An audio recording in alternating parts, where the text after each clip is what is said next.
So like, are they? I've been missing in action from YouTube for the last 5 or so days because of a combination of a fever and horrendous constipation, making it pretty painful to sit at my desk or stand anywhere, with the addition of my fever dreams being plagued with that video of that guy singing about being married in a year in the suburbs. So overall, not a great time being at in this camp, but I saw that there was a Baki game that came out a few days ago. I love Baki, I've read a lot of Baki, and I just want a little treat for myself, okay?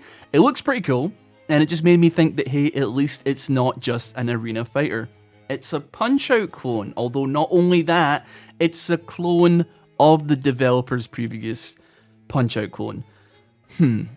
The experience I had playing this Baki game has made me realize that people who enjoy anime are cursed beings who are destined to spend their money on the most dreadful nonsense that could be stuffed into their mouth. There are a couple of anime games I've played in the last 10 or so years that I think are actually good. Dragon Ball FighterZ, Yu-Gi-Oh! Master Duel, although I'm not exactly sure if that really counts as an anime game anymore, it's kind of got a life of its own. Berserk and the Band of the Hawk, which is just Demon Dynasty Warriors. There's also like anime themed games that I think are pretty good. Grand Blue Fantasy Relink, I have no idea if it is an anime or has an anime, but it is anime looking and I sank 70 hours into that. Code Vein was a neat little anime Dark Souls title that tided me over between Dark Souls 3 and Elden Ring. And still, you know, even the Digimon games, pretty fantastic. Although Bandai have been in the business of mistreating Digimon for years. Still though, taking a punt on these games is so risky.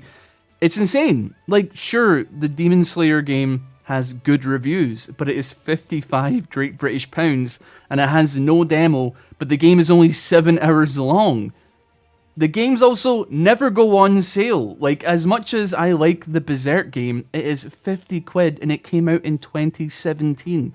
I know that being an anime fan can be expensive, but I feel like the worst part of it is just the games are normally not great. It's insanely hard to get excited for an anime game when it is ultimately just going to be an arena fighter with netcode concocted by Satan himself that barely works or lags horrendously. You have not watched cinema until you've watched 2 of your friends stream on Discord of them doing a versus battle on Naruto Ultimate Storm 4 at a speed that is like 8 times slower than real life, despite the fact that they live probably 2 hours away from each other. I got excited for Jump Force even though I knew what it was, and yeah, it was fun to road roller people over and over again, but I cannot get any kind of mileage on an arena fighter. Baki I thought would be different. It's not made by a Japanese studio, it's clearly a licensed game, so not only is it slightly cheaper, but didn't fall into the same pitfalls of some of the anime game design sensibilities, but somehow it was worth even less of my time.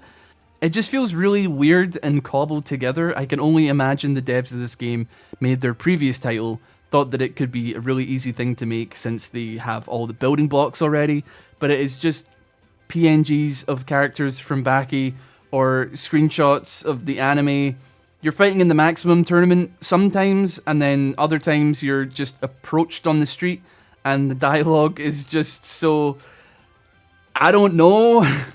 I appreciate that when you're working as someone licensing out an IP, you can be quite heavily restricted to what you can do, what you can use, and all that kind of stuff. So honestly, I don't even know if this is the Baki game the developers even wanted to make, but 30 quid for a game that's like over in less than 2 hours and has 12 fights? What? I want to smash my skull against a door frame, man. What are we doing here? I need salvation. I need something that isn't an arena fighter. I got myself excited to play the solo leveling game a while back thinking, oh, you know what would be a great gacha idea? Having the shadows of various monsters and characters be part of the summons that Jinwoo uses for fights. That's a great way of doing gacha. No, the gacha is just to pull other characters to play. Fantastic. I always wanted to play as the one-armed swordsman who uses fire magic. Nightmare Mode Challenge. Name 5 solo leveling characters that aren't Jinwoo or his shadows. Even games that kind of break away from the arena fighter box that look genuinely interesting to play. Like, and you're gonna hear me out on this one. The newest Sword Art Online game. You watch the trailer. All right, it looks pretty swag. There's roles, there's co-op, you're dungeon hacking and slashing, fighting bosses. Love it so far. And then you see the absolute abundance of mixed reviews and a price tag of £50, man. Like, I was really hoping for some kind of enjoyment, something a little bit different with the Baki game. And to be honest, after a while, I was just spamming a single button and waiting to dodge because I have no idea if even doing a different type of punch does any more or any less damage, and I don't really care anymore. Yeah, it's cool fighting Dorian and Pickle and Yujiro and the guy that can like cling onto walls using just his fingers and having him cling onto nothing in the air and kick you in the face. Yeah, it's funny that even if you beat Yujiro, he stops himself from hitting the ground in the most ridiculously Yujiro way ever conceived, and then he just says, "Nah, I let you win," and the credits abruptly roll. It's funny, but it's not good, and it's certainly not $30 worth of funny either. It's just getting ridiculous now, going in the same franchise of games, going to each one, seeing either negative or mixed reviews, but they still continue to have thousands and thousands and thousands of reviews. Anyway, people were buying this stuff. People were playing these games. People were probably buying every single one of them and still not enjoying them and buying them anyway. There has got to be good anime games that exist out there. Please. I still have hope. There's joy to be had in anime games somewhere. I just feel like you have to dig a little to find them. And I am very tempted to begin digging. For the time being, though, I'm not 100% recovered, so I'm going to go back to bed.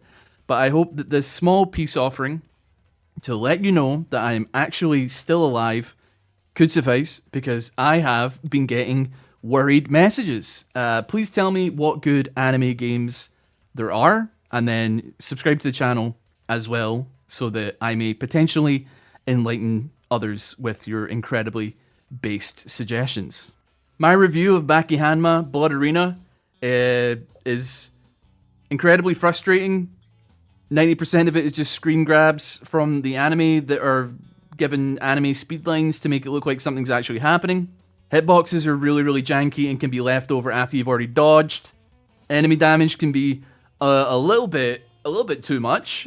Generally speaking, doesn't have the same enjoyment that the Baki manga or the anime has either. So what's the point? I 3 out of 10, I guess. My bones are hurting. Thanks for watching.